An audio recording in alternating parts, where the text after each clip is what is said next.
Hi all, நம்ம subscriber கேட்ட அவியல் recipe. இதுக்கு நான் உருளைக்கிழங்கு, கேரட்டு, பீன்ஸு, மாங்காய், அப்புறம் கொஞ்சமாக கத்திரிக்காய் எல்லாமே சேர்த்துருக்கேன். கத்திரிக்காவை மட்டும் ஏன் தண்ணியில் விட்டுருக்கேன்னா அப்போ தான் அது கருப்பாகாமல் இருக்கும். அதுக்கு தான். இப்போ ஒரு நல்ல பெரிய கடாயை அடுப்பில் வச்சு 2 ஸ்பூன் அளவுக்கு எண்ணெய் விட்டு கொஞ்சமாக கடுகு, அப்புறமே கடலைப்பருப்பு தாளிச்சுக்கோங்க. அது 2 தாளித்ததுக்கு அப்புறமா நம்ம எடுத்து வச்சுருக்க காய்கறிகளெல்லாம் நீங்கள் அதில் ஆட் பண்ணிக்கலாம்.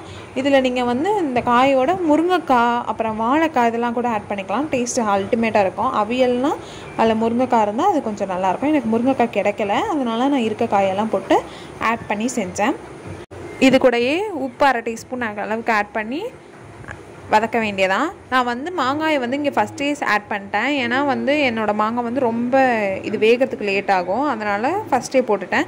இல்லை நீங்கள் உங்கள் மாங்காய் செங்காய் இல்லை வேறு ஏதாவது காயாக இருக்கிறப்போ கொஞ்சம் நேரம் விட்டு இதெல்லாம் அந்த காயெல்லாம் தண்ணியில் 1/2 வேர்க்கடை வெந்ததுக்கு அப்புறமா ஆட் பண்ணுங்கள். இன்னொரு சைடு அடமாவு ரெடி ஆகிட்டுருக்கு.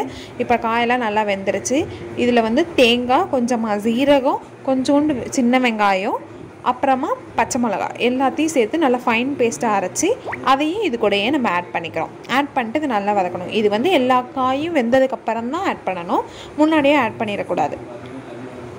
இப்போ இது நல்லா அதோட ஜெல்லாகிற அளவுக்கு அதை விட்டுருங்க. இது ஆகிறதுக்கு ரொம்ப நேரம்லாம் ஆகாது, ஒரு 3 to 4 minutes தான் ஆகும். மொத்தமாகவே அவியல் செய்யறதுக்கு நமக்கு 10 நிமிஷத்துக்குள்ளே தான் ஆகும். சட்டுன்னு செஞ்சிடலாம், செம்ம டேஸ்ட்டாக இருக்கும். புளிக்குழம்புக்கெல்லாம் அவியல் வச்சு தொட்டு சாப்பிட்டிங்கன்னா அமிர்தம் மாதிரி இருக்கும். அவ்வளோதான். இங்கே பாருங்கள், நல்லா ரெடி ஆகிடுச்சு. இதில் கடைசியாக தேங்காய் எண்ணெய் விடணும். அப்போ தான் அதோடய ஃப்ளேவர் என்ஹான்ஸ் ஆகும். அதுக்கு தான் கருவேப்பிலை, கொத்தமல்லி கூட நீங்கள் ஆட் பண்ணிக்கலாம். இங்கே பாருங்கள், காயெல்லாம் நல்லா வெந்து கலர் நல்லா மாறிடுச்சு. ஒரு சிலருக்கு இதை இன்னும் கொஞ்சம் தண்ணியாக வச்சு சாப்பிட பிடிக்கும். எங்கள் வீட்டில் இந்தமாரி தான் செய்வோம், கொஞ்சம் கட்டியாக ஆக விட்டு.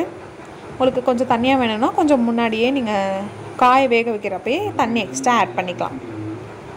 பார்த்திங்களா, அவியல் நல்லா வெந்துருச்சு. அவ்வளோதான், இதை சர்வ் பண்ணி சாப்பிட வேண்டியதான். இந்த மாதிரி நல்ல ஃப்ளேவர்ஃபுல்லாக செம்ம டேஸ்ட்டான அவியலை நீங்களும் வீட்டில் ட்ரை பண்ணி பாருங்கள். அதேமாரி புது புது டிஷ்ஷஸ் உங்களுக்கு ஏதாவது தெரிஞ்சது இருந்தால் அதையும் எனக்கு கமெண்ட்டில் தெரியப்படுத்துங்க. நான் அதை செஞ்சு ட்ரை பண்ணி பார்க்குறேன். கடைசியாக எண்ணெய் விட்டு ஒரு 2 நிமிஷம் அளவுக்கு விட்டுட்டு அவியலை வேறு கிண்ணத்துக்கு ட்ரான்ஸ்ஃபர் பண்ணி சர்வ் பண்ணிடுங்க. இந்த அவியலில் உங்களுக்கு எல்லா காயோட ஃப்ளேவரும் கிடைக்கும். அதுமாரி மல்டி நியூட்ரியன்ஸ் கிடைக்கும். இது சின்ன பசங்களுக்கு நீங்கள் கொடுக்கலாம் இல்லையா, அவங்களுக்கு நல்ல ஒரு ஹெல்த்தியான பிரேக்ஃபாஸ்ட்டோ இல்லை லஞ்சோ இல்லை டின்னரோ நீங்கள் இதன் மூலயமா உங்களுக்கு சர்வ் பண்ணலாம். அவ்வளோதான், அடையும் இந்த சைடு ரெடி ஆகிடுச்சு. இது இன்றைக்கி நாங்கள் முருங்கைக்கீரை அடை தான் செஞ்சுருக்கோம். ஒன்றும் இல்லை, நம்ம அடமாவு ரெசிபியை அப்படியே போய் பாருங்கள். அதில் முருங்கைக்கீரையை நல்லா கழுவி சேர்த்திங்கன்னா முருங்கைக்கீரை அடை ரெடி.